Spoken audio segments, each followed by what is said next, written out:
Hugo, como nós estamos falando aqui, estamos, né, como que doenças assim como o greening, essas mudanças climáticas, elas afetam, claro, o preço final dos frutos e o green ele influencia na qualidade, né? Na verdade não é que não influencia na qualidade, ele acaba, tem que eliminar o pé da laranja, né, quando é atacado. Exato, o que acontece? Os primeiros sintomas são as folhas começam a ficar amareladas, os frutos não se desenvolvem e eles acabam caindo antes do tempo adequado.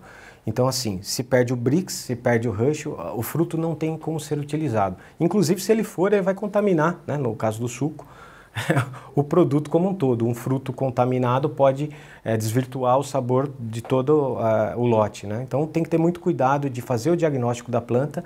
E aí o mais difícil para o citricultor. Imagina que ele está lá com um pomar que foi plantado, no terceiro ano ele começa a dar produção e aí no quinto ano ele começa a descobrir que tem várias plantas com greening.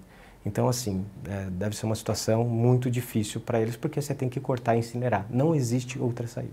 Ele tem que cortar aquelas plantas que estão contaminadas antes que contaminem as outras. Perfeito. Porque a ausência de fazer isso, você vai deixar o psilídeo transmitir para todas as outras plantas.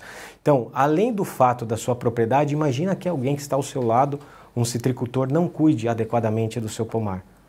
Fatalmente vai contaminar o pomar ao lado.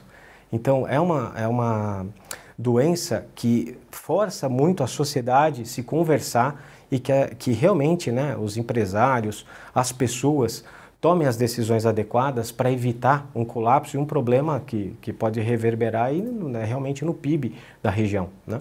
É um trabalho coletivo, não adianta fazer como a dengue, não adianta cuidar do meu quintal, seu vizinho não cuida do dele. No caso do greening, como que uma planta contamina a outra? Então, na verdade, a planta contaminada, o psilídeo vai pousar nela, né, e ele extrai substâncias da planta, nesse momento ele contamina. Então, se ele estiver contaminado e pousou numa planta contaminada, automaticamente a próxima que ele for, ele vai contaminar. É o próprio inseto que vai... Que vai fazer a transmissão, é isso mesmo.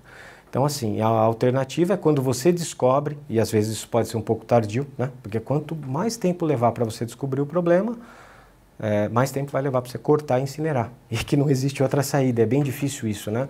Veja, a Flórida foi praticamente dizimada e a gente sabe, né, dos cientistas que você tem nos Estados Unidos, os estudos que são feitos lá, e eles não conseguiram arranjar uma saída para o greening até agora. Então, assim, é bem desafiador a questão de como tratar a planta, né, a bactéria, matar a bactéria e reverter um processo de cortar uma árvore. E o psilídeo também ele se tornou resistente aos inseticidas que são utilizados ao longo do tempo, porque a gente vai utilizando, eles vão se adaptando, como você falou, não só o psilídeo, como também a bactéria. Como eles também não encontraram no Brasil também, ainda não. O segredo hoje seria ainda no controle, né, nesse trabalho conjunto, Exato. que é uma doença que tem que ser combatida, mesmo, de novo, comparação com a dengue, que eu acho que fica mais fácil para as pessoas entenderem. Acho que é perfeito, porque a gente aqui no Brasil sofre com o problema da dengue ciclicamente, né? Ano após anos a gente está sofrendo.